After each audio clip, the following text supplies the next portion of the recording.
নমস্কার। আমি RD ENT সেंटर থেকে আবার একবার এলাম। দেখুন, আপনার घर कहाँ है? झारखंड गिरिडीह हाँ, जिला है। वहाँ हाँ। तो राजधनवाद। आपका क्या दिक्कत हुआ था? वो पीछे में 2.5 साल पहले एक बार चेक करवाया था डॉक्टर से, तो छोटा था उस टाइम, धीरे धीरे बढ़ गया, पता भी नहीं चला। तो हमको थोड़ा लेकिन वो डर हो उसका गया। पीछे में जो ये ट्यूमर हुआ ट्यूमर था, हो गया। उसका कितना बड़ा था? आपका अंदाज क्या था? बहुत बड़ा था सर। बहुत बड़ा था। वो निकलने के बाद भी तो आपको ये हुआ। कहाँ यह आया कलकत्ता में?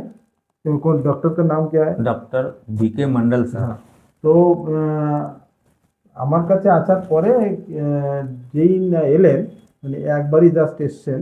তো যেহেতু টিএমআর, দেখুন টিএমআর মানেই এটা আমরা অ্যালাউ করব না ওখানে থাক। কারণ উনি অলরেডি 2.5 বছর ওই টিএমআর নিয়ে চলেছেন। তারপরে আসার পরে ওটা একদম পুরো এক্সিশন করার ডিসিশন হয় এবং অপারেশন করা হয়। দেখুন, অপারেশন করার পরে বেশ অনেকটা বড়, প্রায় হাফ কেজি তো হবেই। তো অত বড় একটা টিউমার বেরোলো।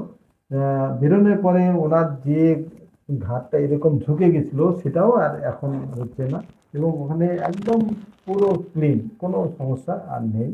আর এটা নিয়ে ভয় পাওয়ারও কোনো ব্যাপার নেই যে টিউমারটা বেরোনোর পরে যে ক্যান্সার বা কিছু, সেটা না, জাস্ট বিনাইন একটা টিউমার।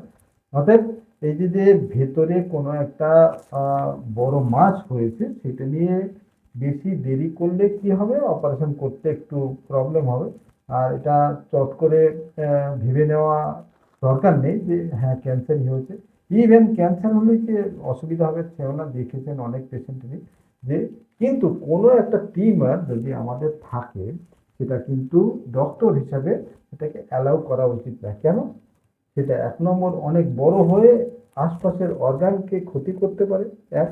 দ্বিতীয় যেটা হতে পারে, ওটা মেলিগন্যান্ট ট্রান্সফরমেশন হতে পারে, এবং মেলিগন্যান্সি হলে তখন একটা টাইম পিরিয়ডের ব্যাপার আসবে। যত আর্লি হয় ভালো, যদি সেটা দেরি হয়ে যায় সেটা কিন্তু প্রবলেম হবে। অতএব এই নিয়ে টেনশনের কোনো কারণ নেই। ডক্টরের কাছে আসা এবং সঙ্গে সঙ্গে ওটাকে অপারেশন করে পুরোপুরি ঠিক করে দেওয়াটাই ভালো। যা ওনার ক্ষেত্রে আমি করেছি। উনি ঝাড়খণ্ড থেকে এসছেন, আসার সাথে সাথেই এই কাজটা করা হয়েছে।